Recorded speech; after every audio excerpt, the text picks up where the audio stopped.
Have you ever been um, absolutely 100% certain that you were on the right side of an argument? Oh, yeah, for sure. Right. Like, you know the feeling, you've got your facts perfectly lined up, your logic is, well, it's totally bulletproof, Hmm. you're standing firmly on the moral high ground, and you are just methodically dismantling the other person's points. Yeah, you feel invincible in that moment. Exactly. But then maybe, I don't know, a few days later or perhaps years down the road, you look back and realize you completely missed the bigger picture. Like, you won the battle, but you were fighting in the entirely wrong war. It is a universally humbling experience. I mean, we get so hyper-focused on the granular details of our own perspective that we become entirely blind to the overarching structure of the situation itself. We just, we fall in love with our own logic. Yeah, really do. And that blindness is exactly what we're tackling in today's deep dive. We're exploring this truly intriguing translated essay by an author named Su Feng, and it's titled, appropriately enough, Beware. One tendency hides another. Which is such a great title. It really is. So our mission today is to take the ancient foundational concept of yin and yang and, apply it through a sharply modern psychological lens. Yeah. We're looking for a mental tool that can actually rescue us from that trap of extreme one-sided thinking. And honestly, in today's world of absolute information overload, where algorithms are, explicitly designed to feed us increasingly polarized, one-sided viewpoints, learning how to spot this hidden tendency, isn't just an abstract philosophical exercise. Yeah. It's a critical survival skill for the mind. I mean, if you don't know how to proactively look for the other side of an issue, you're essentially flying blind into a storm. Okay, let's unpack this because Schriffing starts with a premise that sounds massive, but is actually deeply practical for you, the listener. Yeah. He points out that ever since the concepts of yin and yang first emerged, we've understood that absolutely everything in the universe has a duality. Yeah, it's not just a cool symbol on a t-shirt. No, it's a structural rule of reality. Like, he uses the fundamental example of life and death. We conventionally treat them as two completely separate things. Right, like two different boxes on a timeline. Exactly. But he argues they're merely two sides of existence, like life actually contains death, and death contains life. They're completely interdependent. Without the concept of one, the other cannot even exist. Right, this is the unity of opposites. And to make this tangible, the author uses a brilliant, really grounding analogy. Think of a standard sheet of paper. Okay, I'm picturing it. It has a front and it has a back. Right. A yang side and a yin side. Now, imagine someone holding up that piece of paper, staring intensely at the front, and violently arguing that the back simply does not exist. Oh, wow. Yeah, it sounds totally absurd. It's like looking at Abraham Lincoln's face on a penny and insisting that the tail side is a complete myth, just because it happens to be facing the floor at that moment. Exactly. I mean, if someone actually did that in real life, we'd assume their grip on reality was fundamentally broken. Yet, swimming is saying we do this constantly in our cognitive processes. We do. We desperately want the paper to only have one side. So why are we as human beings so prone to what he calls asymmetrical or disharmonious thinking? Well, what's fascinating here is that the author describes recognizing this symmetry, this inextricable unity of opposites, as a primary pathway to true wisdom. Okay. But we fiercely resist it because one-sided thinking is incredibly comfortable. Oh, totally. Yeah, it's cognitively cheap. It doesn't require us to hold two conflicting ideas in our head at the exact same time. However, Swiffing warns that this comfort is a dangerous trap. I think we need a clear way to visualize that danger. It's like, imagine building a massive skyscraper and only calculating for the downward force of gravity while completely ignoring the lateral force of wind resistance. Oh, that's a great example. Right. You might build it incredibly high and feel very successful, but because you ignored the hidden tendency, the very first major storm is going to snap the building in half. Your structural integrity was just an illusion. A perfect parallel. Because reality is inherently two-sided, so ignoring half of it means you are making decisions based on a distorted universe. You mathematically guarantee that you'll be misled into extremism. Yeah. But the essay doesn't just diagnose the problem. It actually introduces a method to fix this, taught by a group called Lifechanyuan, which Zufeng mentions in the text. Right. And they call it unconventional thinking. The stated goal is to aggressively break us out of that comfortable one-sided trap. The method asks you to take your current, firmly held perspective and twist it 180 degrees. Just completely turn it around. Yeah. You intentionally invert things to discover what you've been missing. Like, you try to turn absence into presence, success into failure, poverty into wealth, heroes into fools. It serves as a radical cognitive exercise, right? It's really designed to shock the system. It is. But let me play devil's advocate for a second here. Go for it. If I just invert everything, if I walk around actively deciding that light is actually dark, that good is actually bad, or that the great heroes of history are all just fools, aren't I just being a contrarian cynic? Uh-huh. Like, I'm just operating like an internet troll who disagrees for the sake of disagreeing. How is that actually a helpful tool for someone trying to navigate a complex world? Ah, okay. So that cynicism is the exact trap Gufeng warns against. He makes a vital distinction here. This process is not a full reversal or like a complete binary flip. It's not. No, let's return to the piece of paper analogy. If you're staring at the front and you just flip the paper entirely over, well, you are now just staring at the back. Oh, I see. Yeah, you're still only looking at one side. You've merely traded one form of one-sided dogmatism for another. You haven't escaped the trap. You've just, repainted the bars. Right, right. So the goal of unconventional thinking is a 180-degree twist. Think of a Mobius strip.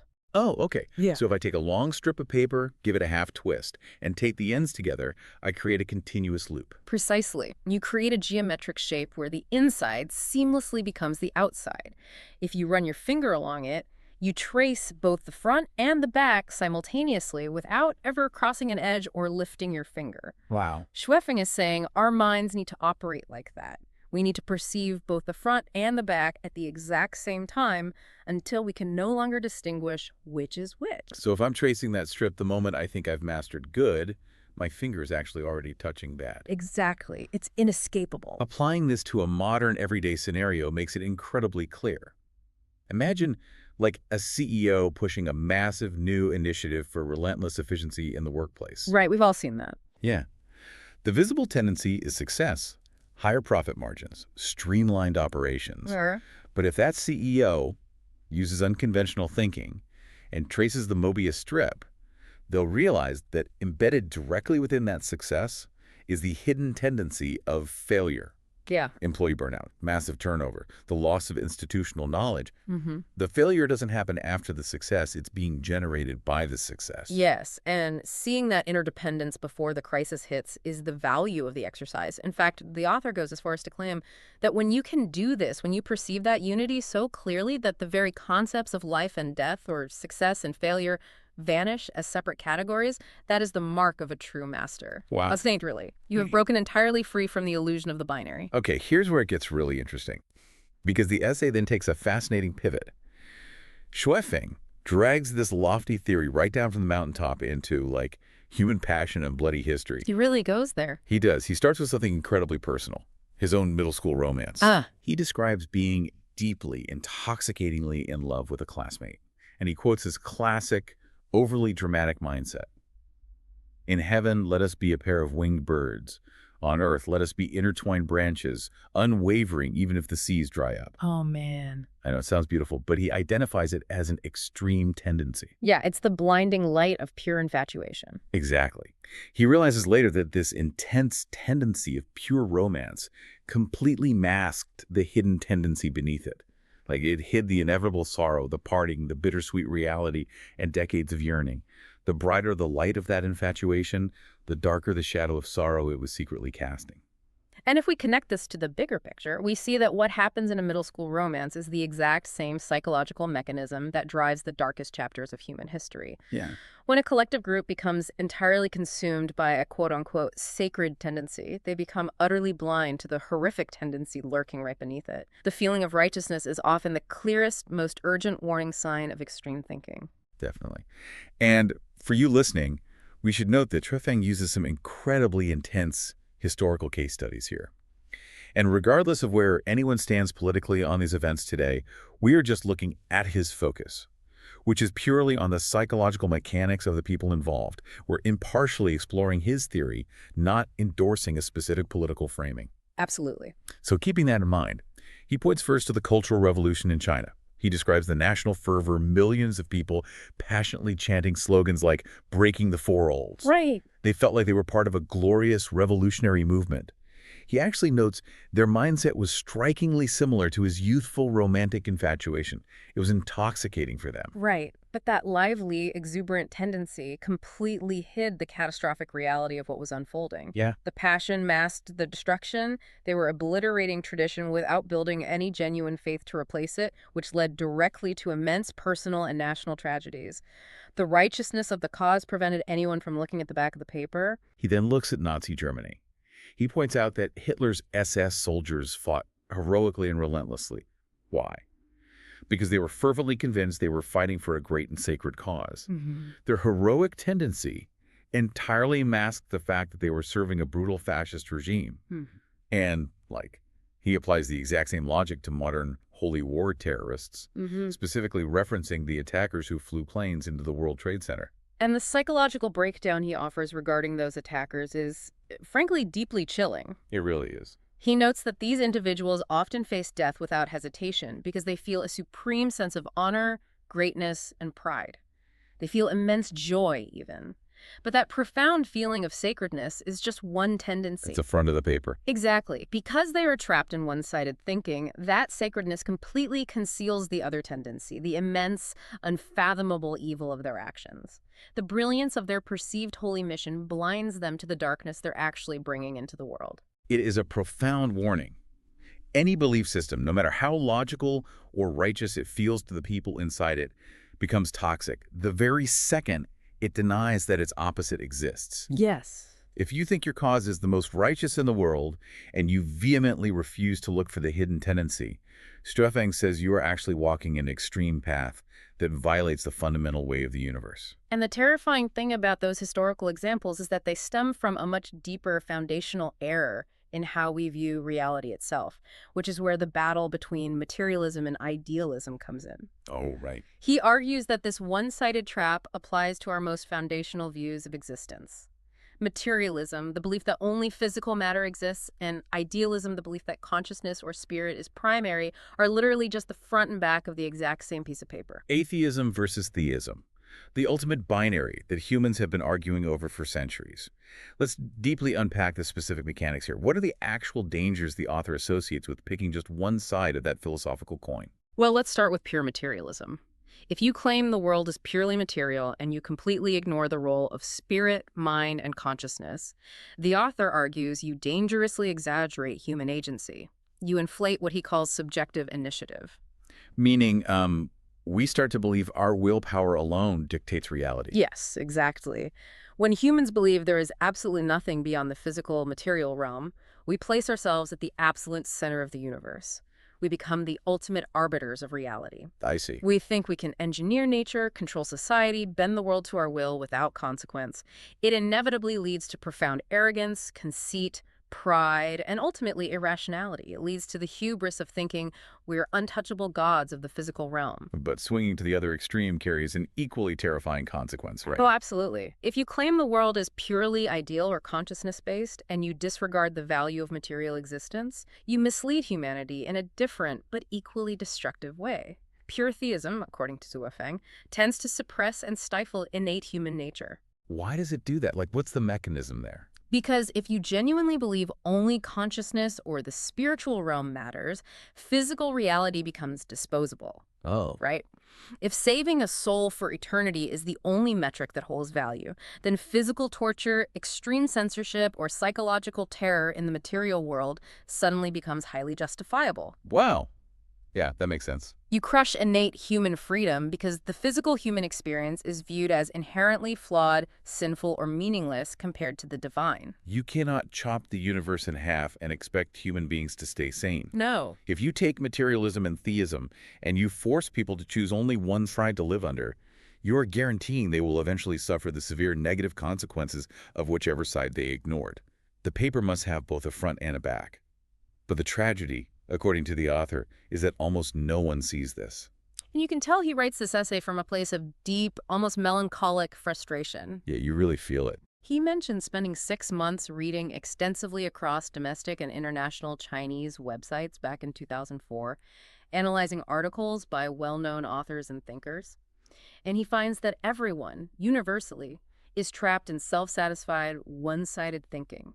Everyone is vehemently arguing for their side of the paper, veering toward You extremes. can really feel his isolation in those paragraphs. He feels like he's standing on a hill yelling about a crucial structural law of the universe, and everyone is just happily arguing about which extreme is better, completely oblivious to the cliff edge they are all collectively marching toward. There is a heavy sense of fatalism for sure. He actually compares himself to Zhuge Liang, the legendary Chinese strategist who was deeply aware that his state of Shu was doomed, and he knew he couldn't turn the tide of history, yet he still fulfilled his duty by writing the Maquin prophecies. Wow, that's quite a comparison. Yeah, Su Feng admits his own efforts have largely failed. He mentions doing online promotion for his group, Lifechanyuan, for 10 months, and notes that only a handful of people have actually grasped the essence of this unconventional thinking. Disaster is looming, but people simply cannot perceive the hidden tendencies. So what does this all mean? I mean, we have this heavy prophecy of doom. We've explored profound philosophical musings about the nature of existence, the mechanics of historical atrocities, the dangers of extreme theology. The intellectual tension is incredibly high. And then the essay ends in the most unexpectedly charming, jarringly relatable way possible. It is a magnificent pivot back to reality. He literally just stops writing, mid-thought. Yeah. He writes, "Enough for now, it's late." He realizes that tomorrow is Christmas Eve 2004, which, he notes to the reader, is the busiest day of the year for business. Which is just so funny. Right.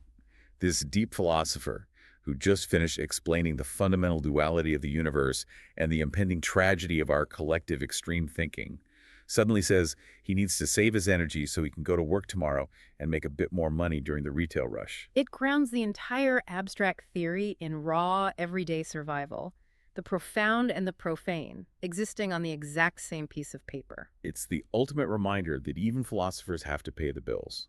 The lofty, sacred tendency of philosophical truth has to exist simultaneously with the mundane, material tendency of surviving capitalism on a Tuesday morning. It perfectly embodies the balance he's been preaching. The hidden tendency of the everyday commute is always waiting right behind the grand theory. Absolutely. So, the ultimate takeaway here isn't just about ancient Chinese philosophy. It's about how you operate in your daily life. Right. It boils down to a mathematical certainty. If you allow yourself to become entirely intoxicated by one side of an issue, whether it's a political stance, a romantic relationship, or a grand philosophical worldview, you are structurally guaranteeing that you'll eventually suffer under the weight of its opposite. The harder you pull the pendulum to one side, the harder it's going to crash back into you. The back of the paper does not disappear simply because you refuse to look at it. Exactly. So the next time we catch ourselves absolutely convinced we are holding the ultimate unquestionable truth, that is the exact moment we need to check our blind spots. If the universe requires balance, what tendency is our certainty currently hiding? And fittingly, the author doesn't leave us with tidy answers. He leaves us with a final lingering thought, a provocation that he drops right at the end of the text, completely unanswered. True, right. This raises an important question. If this rule of yin and yang is truly absolute, it absolutely everything in the universe must have an opposite hidden side to maintain structural balance. Could gods and Buddhas have a dark side? And conversely, could the devil, Satan himself, actually have a light side? That is the ultimate twist of the Mobius strip. We started today talking about the comfort of being absolutely certain you're right. And we end by questioning the absolute certainty of ultimate good and ultimate evil. If the rule is universal, nothing escapes the duality. We'll leave you to trace that loop on your own.